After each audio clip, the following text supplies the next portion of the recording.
Hello, हाय, नमस्कार, श्री स्वामी समर्थ सर्वांना. तर आज हरभऱ्याच्या भाजीचा बेत होता. तर काही नाही, आपलं बेसन कसं करतात नॉर्मली तसंच ते हरभऱ्याची भाजी पण करायची असते. आणि आज रविवार होता, तर सुट्टीचा दिवस असल्यानं आज निवांतच काम चालू होतं सगळं. तर मी हरभऱ्याच्या भाजीचीच तयारी करत होते.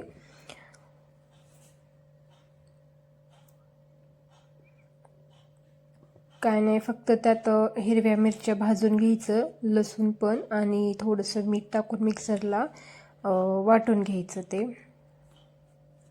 चवीप्रमाणे मीठ टाकायचं थोडंसं, आणि परत भाजीमध्ये पण टाकायचं. आणि हा जो हरभरा असतो ना, हा वाळलेला आहे, वाळवून घ्यायचं ह्याला. आणि त्याला थोडंसं बेसन पीठ टाकून ते मिक्स करायचं. तर ते पहा, थोडंसं ते मिक्सरमध्ये वाटण करत होते मी.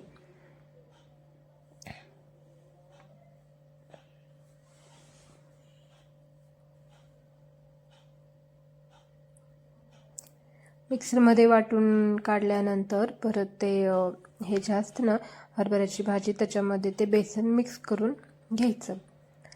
तर इथं 2 चमचे, म्हणजे ते छोट्या पळी असतात, 2 पळीने ते तेल ओतलं. परत ते वाटून काढलेलं त्यात तळून घ्यायचं थोडंसं. आणि परत त्यात पण मीठ टाकायचं. परत पाणी टाकायचं.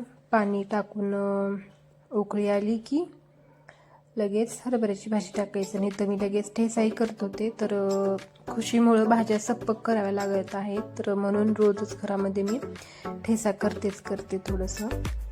आणि पाव उकळी आल्यानंतर हरभऱ्याची भाजी टाकायचं आणि असं फेटून घ्यायचं. तर इथं बघा, खुशीचं काम चालू होतं की झाडांना स्प्रे मारणं. तर हिलाही माझ्याप्रमाणेच झाडांची फार आवड निर्माण झालेली आहे. तर मी कुठलंही झाड लावायले तर येऊन बसते, किती माती टाकायले, किती पाणी टाकते, त्यात फाटे कसे लावते, कशी कटिंग करते, तर तिलाही सगळ्या गोष्टी माहिती झाल्या. तर असं आहे तिचं बघा. आणि हे बघा, हे फ्लावर किती छान उमगलं आहे, ते खूपच भरलं आहे. पूर्ण कुंडी असं भरते, पण ती एक साईड तिनं ते खेळायला तिला घ्यायचं होतं वाटतं, फाटा तोडली, ते तसंच झालं. तरी पण ते खूप मस्त भरले. तर हिला असं आज स्प्रे करायचं होतं, आज रविवार. तर हे बघा, मिनी सनफ्लावर म्हणतात बहुतेक याला. गुलाब पण एक आलेलं होतं मस्त. तर हे बघा, हे असं दिसतं बहरलेलं. पूर्णच ते कुंडी भरून येते, पण माझी 1 साईड आली, एक साईड ती तुटल्यामुळं. तर आज जायचं होतं आम्हाला मुदगलेश्वरला. हे तुळजापूरमधलं एक प्रसिद्ध आणि जागृत देवस्थान आहे. सिंदफळच्या थोडंसं अलीकडं हे मंदिर येतं. खूप मस्त आहे, डोंगराळ भागामध्येच ते ठिकाण येतं. तर हे बघा, डोंगर कशा आहेत तुळजापूरचे.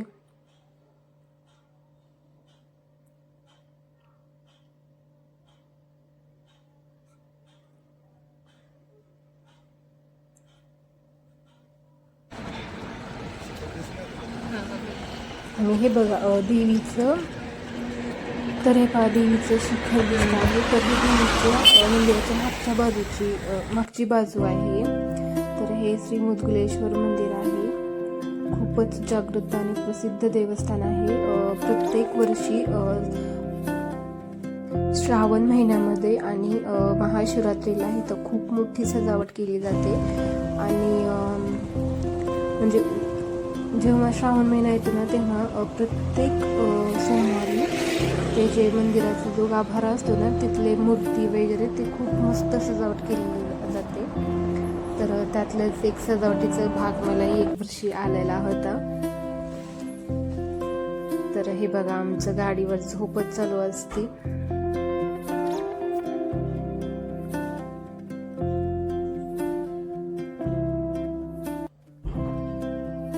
खूप मस्त ठिकाण आहे. जात्या वेळेस इतकी मस्त हिरवळ होती ना, सगळीकडे नारळाची झाडं, चिंचेची झाडं, चाफ्याची झाडं, खूप मोठी मोठी झाडं होती.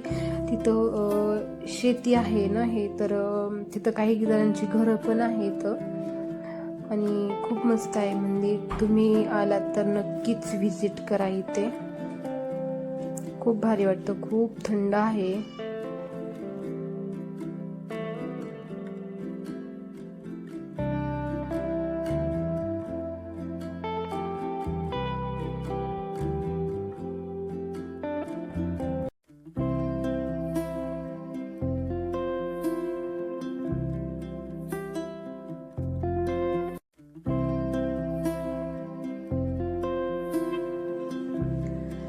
तर आज माहित नाही का, आज मंदिर रविवारचं बंद होतं. पहिल्यांदा तसं घडलं होतं, मंदिर बंद. तर आम्ही बाहेरूनच दर्शन घेतलं आणि निघालो. तर हे पहा, मूर्ती इतकी मस्त आहे ना.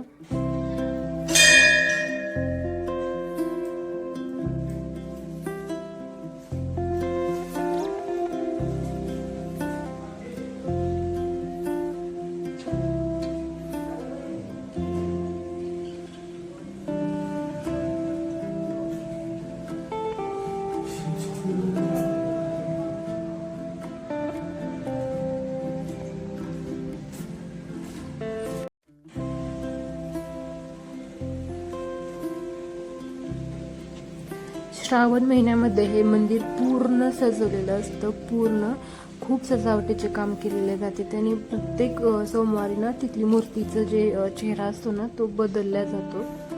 खूप मस्त सजावटीचं काम करतं. आता शिवरात्रीमुळेही थोडंसं काम चालू होतं. तिथं बाहेर आल्यानंतर इथं पण मारुतीचं एक होतं आणि इथे हे श्री दत्तगुरूंचा पादुका पण होता. तरी आताच कोणीतरी बांधले. तरी इथं आमचं चालू होतं चंदन लावायचं काम. तुळसही खूप मस्त होती तिथं.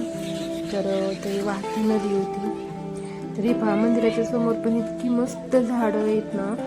खूप म्हणजे खूप थंड, खूप असं एकदम मन प्रसन्न करणारं वातावरण होतं तिथं. खूप छान वाटलं. तर तुम्ही नक्कीच विजिट करा इथे. ज्यांना कोणाला माहीत नाही त्यांनी नक्की तुळजापूरमध्ये विजिट करा. तिथलं मुदगुलेश्वरमध्ये तुम्ही दर्शन घेऊ शकता. खूप मस्त आहे. कधी अशी गर्दी नसते, काही नाही, निवांत तिथं दर्शन होतं. आजूबाजूचा परिसर सुद्धा इतकं मस्त होतं ना. सगळीकडे झाड आहे. तिथं गेल्यानंतर इतकं मस्त वाटतं. एकदम शांत होतं मन. तर हे पहा, खुशी तर पाण्याकडेच बघत होती. काय माहिती तिला पाण्यामध्ये काय दिसलं, त्याच्याकडेच ती बघत बसलेली होती. तर हे जेव्हा पावसाळा चालू होतं ना, तेव्हा हे खूप पाणी मोठं होतं. म्हणजे खूप ह्याला कुठून पाणी येतं माहीत नाही, पण सेम नदीसारखं तिथं पाणी वाहतं. हे बघा, झाडं किती मोठाली झाडं आहेत.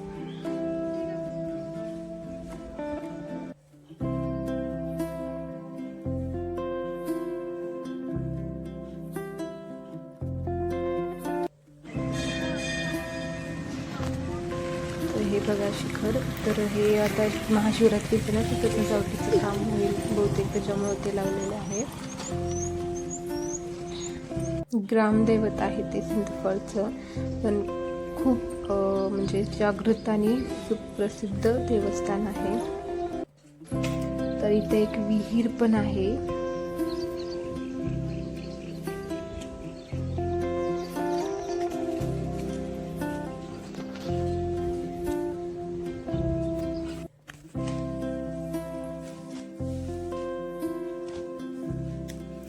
तर दर्शन वगैरे सगळं झालं. तर आम्ही निघत होतो. तर निघतानाही हे पहा, हे झाड किती मोठं आहे, किती भरलेलं आहे. किती वर्षानुवर्षे झाडं असतील, किती जुनी झाडं असतील हे. तर इथे हे पहा, शेती आहे, नारळाची झाडं वगैरे भरपूर होती. खूप म्हणजे खूप भारी वाटत होतं. बघावं तिकडे सगळी हिरवळच होती. हे पहा, चाफ्याचं झाड.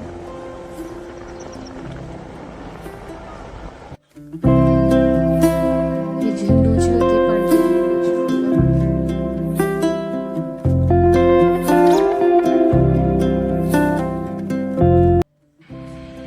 तर हे पहा, मी आणि खुशी लगेच इथे चिंचेची झाडं होती. तर चिंचाही गोळा करायला लागलो.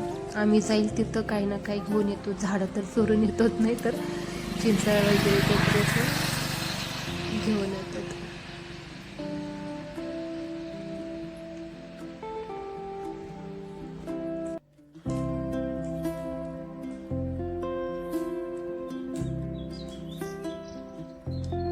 चिंचेची झाडं खूप जुनी आहेत. खूप मोठी आहेत ते झाडं. हे खूप शांत, एकदम थंडगार वातावरण होतं. आता उन्हाळ्यामध्ये नाही तर नक्की जायला पाहिजे. इतकं थंड आहे ना तिथं वातावरण, खूप छान आहे.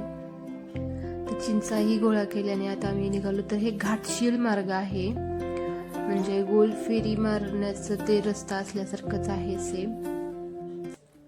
खूप सावधगिरीने तिथून जावं लागतं. आणि हे पहा, हे जे आहे ना हे घाटशीळ, हे कृष्ण दिसतं त्याच्यावर रात्री बासुरी वाजवलेली. रात्री ना ते कृष्णाची त्याच्यावर सावली दिसते असं म्हणतात, आणि खरंच आहे ते दिसतेच. हे घाटशीळ तेच ठिकाण आहे जे श्री तुळजाभवानी मातेने श्रीरामांना सीताहरण झाल्यानंतर रावणाने सीताला कुठल्या मार्गाने नेलं आहे ते दाखवण्यासाठी ते तिथं ती उभारून तिला ते श्रीरामांना दाखवलेली होती की रावणाने सीतेला या दक्षिण भागाकडे नेलेला आहे म्हणून. तर हे पहा, निघताना आम्ही सगळीकडे नारळाची झाड आहेत, सगळीकडेच.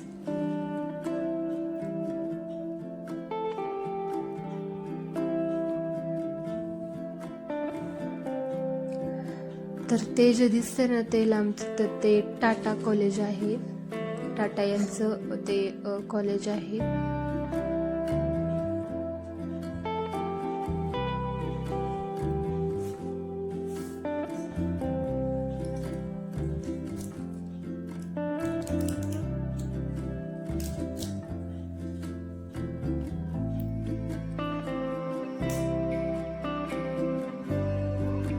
तर हे जे आहे ना हे भारती बुवांचा मठ आहे. हे तेच ठिकाण आहे जे जेव्हा तुळजाभवानी श्री तुळजाभवानी महादेवांसोबत सोंगट्या खेळायला इथं येत असते म्हणून. आणि हे जे तलाव आहे ना हे रामधरा तलाव आहे. तर हे ना असं छोटंसं डबकं असल्यासारखंच होतं, पण आता इतकं मोठं भरले ना हे, खूप म्हणजे खूप मोठं इथं पाणी साचलेलं आहे. खूप छोटं डबकं होतं, आणि ह्याच्यामध्ये मेन म्हणजे एक महादेवाचं मंदिर होतं, पण ते पूर्ण पाण्यामध्ये बुडालेलं आहे. तर पाहणं किती म्हणजे खूप मस्त आहे, ते पूर्ण मंदिर त्या पाण्याखालीच बुडालेलं आहे. हा रामधरा खाली ना एक मंदिर आहे महादेवाचं, ते पण पाण्यामध्ये खाली तळ्यात गेलेलं आहे. आधी एक छोटंसं डबकंच होतं, पण आता खूप भरलं आहे.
तर आम्ही आलेलो होतो आता घरी.